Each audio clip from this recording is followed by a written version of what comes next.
Have you ever noticed that no matter how carefully you budget or how closely you're tracking your spending throughout the month, there are still some categories that you go over budget in? Me too. One of the things that I do to help me set a realistic budget is by looking back the past 3 months or the past year and looking at what I'm actually spending on and setting my budget on that amount rather than setting a budget based on how my ideal self would spend. So in this video, I want to take you with me as I look back at 2025, what went well in my spending, what areas I stuck to my budget, and what areas I went over budget, so that we can set our 2026 budget together. So come along with me, grab your laptop, and join me as we look back and reflect on 2025. One of the areas in which I overspent in 2025 is in groceries. I noticed that every month I was consistently going over budget. Now, to give you perspective, my grocery budget was $400 per month. But my actual spending habit for 2025 has been consistently around $500, $550. So this would be one area in 2026 that I'm going to change. I'm going to update my budget for January to be $450 and see if I can stick to it and see if it's my own extra spending or if it's the cost of living has increased. So I need to adjust my grocery budget to reflect the true cost of prices. So I'm going to look at updating that. Another area that I'm really proud of is restaurant. For restaurant, my budget was $200 per month, but I've actually been going under each and every month. And that's because around April of 2025, I decided to make some changes in my health. And I decided that for restaurants, instead of ordering in, I was going to make restaurants be about a social thing that I do with friends and family.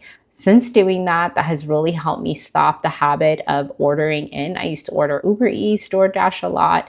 So that has helped reduce my costs because in the past, that used to be a high spending area for me. So for 2026, I'm still going to stick to a $200 per month budget because that's realistic for me. Maybe this could be an area that I can look at reducing for 2026, but for now, I'm going to stick to $200 per month.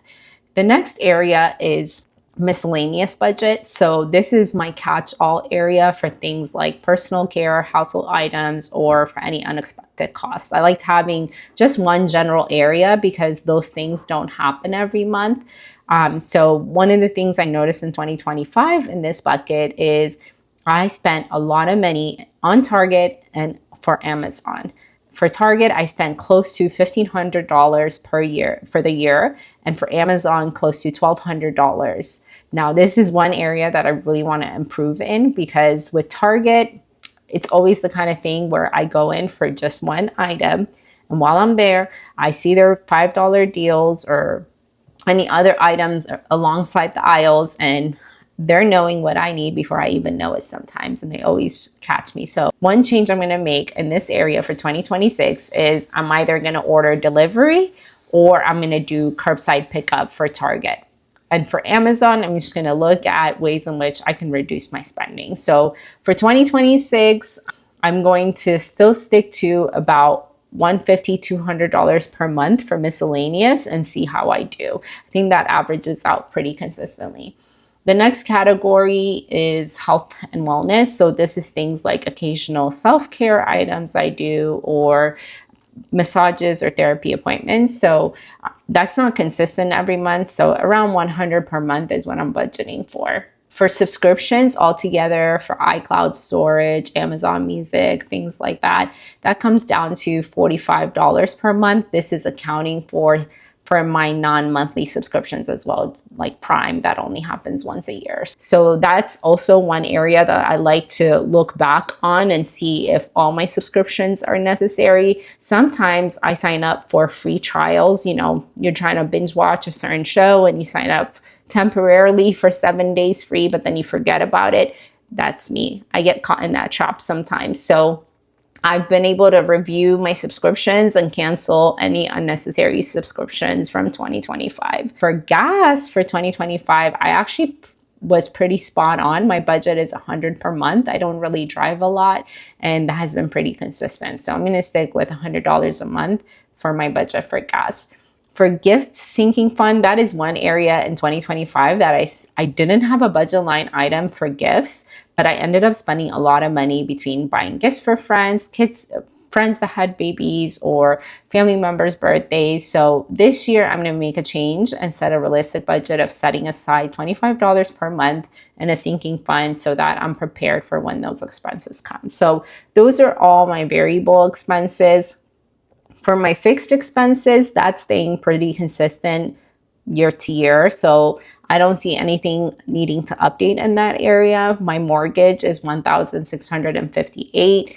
We have my HOA, which is $102 per month. I usually budget for utilities around $220 per month. So that includes my water and electricity. And that fluctuates month to month, but around that average is pretty good for me. Car insurance is around $75 per month. We have a dance group that I'm a part of. That's $35 per month that I like to do. My phone bill is $38 per month. I have a family plan, so that reduces the cost. There's also, I've heard, Mint Mobile, in which you can check out if phone bills are something you struggle with and you want to reduce your cost in that area. Internet is $49.99 per month. So those are my main necessity, essential, fixed expenses. The other category that I end up spending a lot of money in is childcare. So that is $987 per month. Altogether, this is my budget for 2026, and this is the process I like to go through of reviewing my 2025 budget, seeing where I went over, and seeing what areas that I was under so that I can set a realistic budget for 2026 that I can actually stick to. And as you notice, as I set my target budget here, it's going to pre-populate all the future months' budget for me.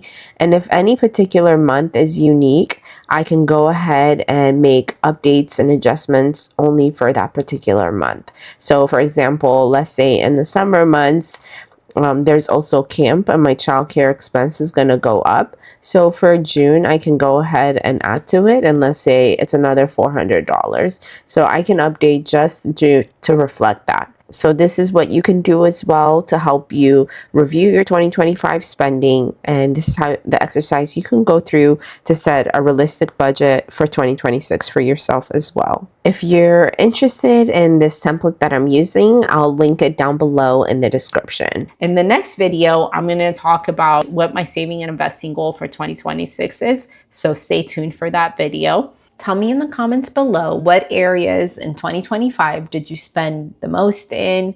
What areas did you go over budget? What areas did you do really well sticking to your budget? I would love to hear from you. And if you haven't already seen my last video, in the last video, I talked about top 3 reasons why your budget is failing and what you can do about it to fix it. So be sure to check it out if you haven't already done so. Thank you for tuning in, and I'll see you in the next video.